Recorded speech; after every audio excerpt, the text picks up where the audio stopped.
ہمارے ملک کا ہر شخص استعمال کرتا ہے، جن میں سے بہت ساروں کو شاید پڑھنا لکھنا نہیں آتا.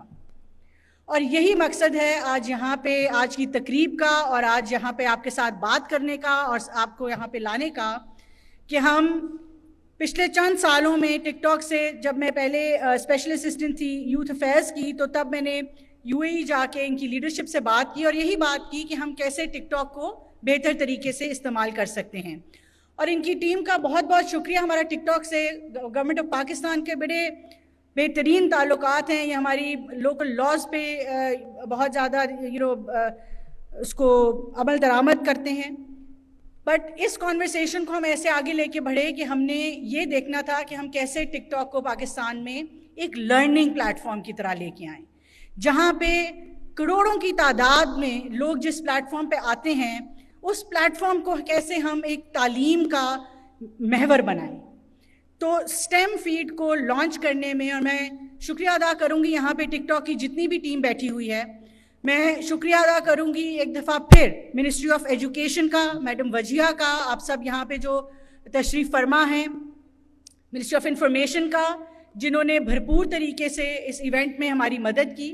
ایونٹ کو کرنے کا مقصد یہ نہیں ہے کہ آج ہم سب بیٹھ کے آپس میں باتیں کریں گے، مگر مقصد یہ ہے کہ میڈیا کے ذریعے اور آپ لوگوں کے ذریعے یہ بڑی امپورٹنٹ بات جو ہے یہ ہم آگے کتنے لوگوں تک پہنچا سکتے ہیں.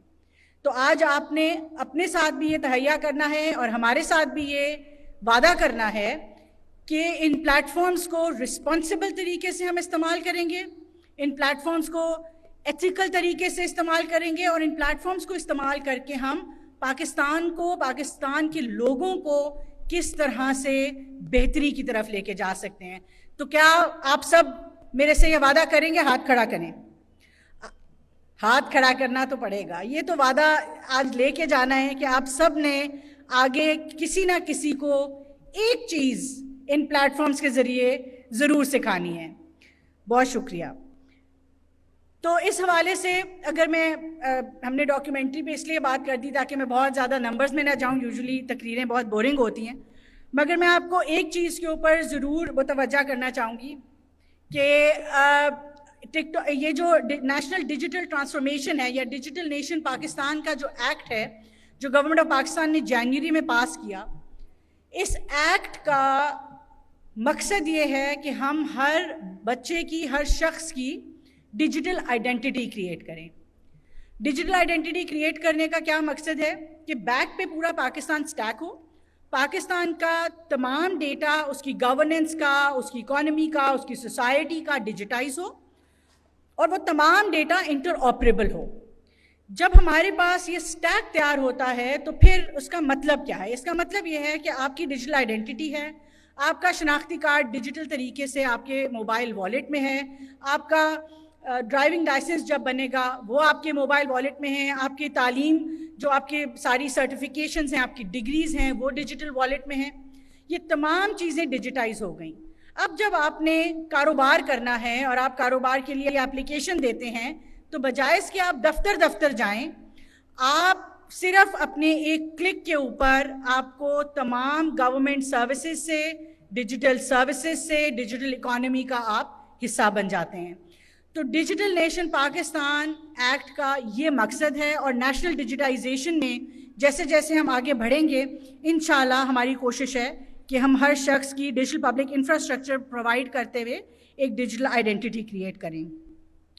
اس کے لیے جو سب سے بنیادی ضرورت ہے وہ انٹرنیٹ کی ہے، اور مجھے اندازہ ہے کہ آپ سب کو انٹرنیٹ پہ سوال بھی ہوگا اور آپ یہ بھی جاننا چاہیں گے کہ اس کے بارے میں ملک میں بہتری کے لیے کیا ہو رہا ہے. پچھلے ایک سال میں ملک میں انٹرنیٹ کی یوزیج 25% سے بڑھی.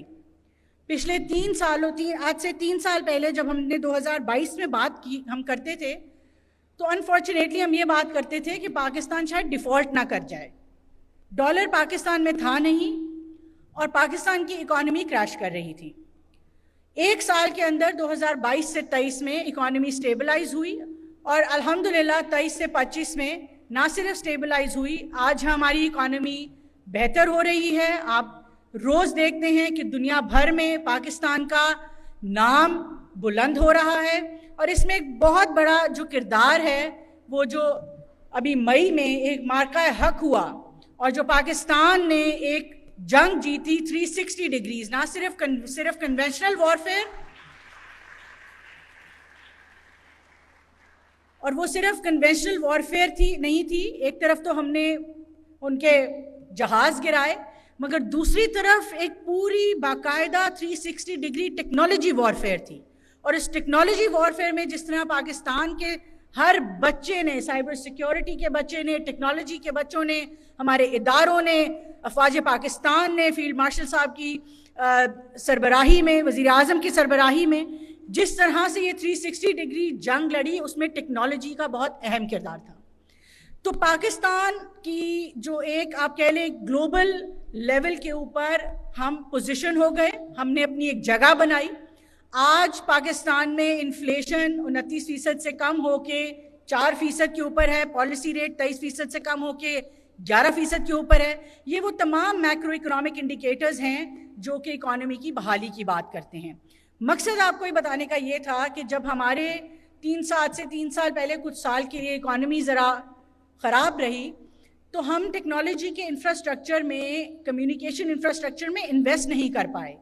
تمام جو کمیونیکیشن ٹیلی کام ٹاورز آپ دیکھتے ہیں، آپ فائبر کی بات کرتے ہیں، آپ انٹرنیٹ کی بات کرتے ہیں، یہ امپورٹ ہوتی ہیں. تو اوورآل میں بہت ڈیٹیل میں نہیں جاؤں گی، مگر انفراسٹرکچر میں انویسٹمنٹ کی کمی کی وجہ سے کچھ ہماری چیزیں آگے نہیں بڑھ سکیں.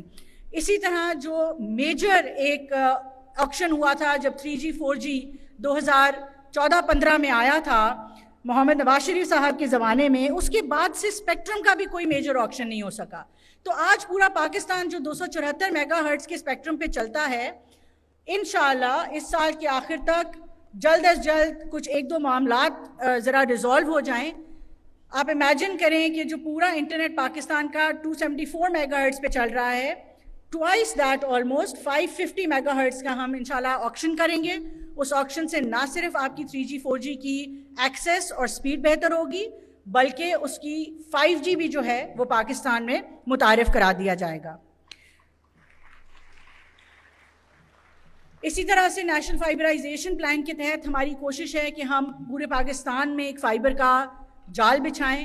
آپ کو معلوم ہوگا کہ فائبر کے ذریعے جو انٹرنیٹ آتا ہے وہ زیادہ ریلائبل ہوتا ہے، تو اس کے اوپر بھی باقاعدہ کام ہو رہا ہے. اور پاکستان کو دنیا سے کنیکٹ کرنے کے لیے سب مرین کیبلز ابھی 7 کنیکٹ کرتی ہیں، ایک اینڈ آف لائف پہ ہے، مگر 3 نئی سب مرین کیبلز، جن میں سے ایک دنیا کی سب سے بڑی انٹرنیٹ کی سب مرین کیبل ہے، وہ پاکستان میں لینڈ کر گئی ہے. انشاءاللہ اس سال کے آخر تک لائٹ اپ ہو جائے گی. تو یہ انٹرنیٹ کے حوالے سے، اسی طرح ہماری سیٹلائٹ انٹرنیٹ کی ریگولیشنز فائنل ہو رہی ہیں، وہ فائنل ہوں گی تو عالمی دنیا سے جو سیٹلائٹ انٹرنیٹ ہے اس کو پاکستان میں آنے کے لیے آسانی ہوگی. تو یہ وہ کچھ چیزیں ہیں جو انٹرنیٹ کنیکٹیوٹی. ناؤ اب جب ہم نے انٹرنیٹ کنیکٹیوٹی کی بات کر لی، دوسری امپورٹنٹ لیئر کیا ہے؟ دوسری امپورٹنٹ لیئر ہے انٹرنیٹ کو استعمال کیسے کرنا ہے. تو اس کے لیے ہمیں ڈیوائسز چاہیے، لیپ ٹاپس چاہیے، اسمارٹ فونز چاہیے. وزیر اعظم پاکستان شہباز شریف صاحب نے اسمارٹ فونز فار آل کی پالیسی بتائی ہے. اسمارٹ فونز فار آل کی پالیسی یہ ہے کہ کس طرح سے ہم نے انشور کرنا ہے کہ ہم آسان اقساط پہ اسمارٹ فونز جو ہیں ہر بچے، ہر بچی، ہر شخص تک اس ملک کے پہنچا سکیں. Affordability remains one of the biggest challenges. خاص طور پہ خواتین کے لیے ایک بہت بڑا چیلنج فائنینشیل افورڈیبلٹی ہے اسمارٹ فونز کی اور ڈیوائسز کی. تو ایک تو یہ ہو گیا. لیپ ٹاپس آپ کو پتہ ہے جب بھی ہماری حکومت آئی، وزیر اعظم صاحب جب چیف منسٹر بھی تھے، اگر میں کیومولیٹو بات کروں ان کی چیف منسٹرشپ کی 13 to 18 ہماری فیڈرل گورنمنٹ کی اور ابھی کی گورنمنٹ کی، تو ہم نے 1.2 ملین یعنی کہ 12 لاکھ لیپ ٹاپس جو ہیں وہ 100% میرٹ کے اوپر یونیورسٹی اسٹوڈنٹس میں بانٹے. ہمیں فالو کریں سوشل میڈیا پر اور وزٹ کریں ہماری ویب سائٹ گاؤں نیوز. ہر لمحہ، ہر خبر آپ کے ساتھ. دیکھتے رہیے گاؤں نیوز دیٹ میٹرز.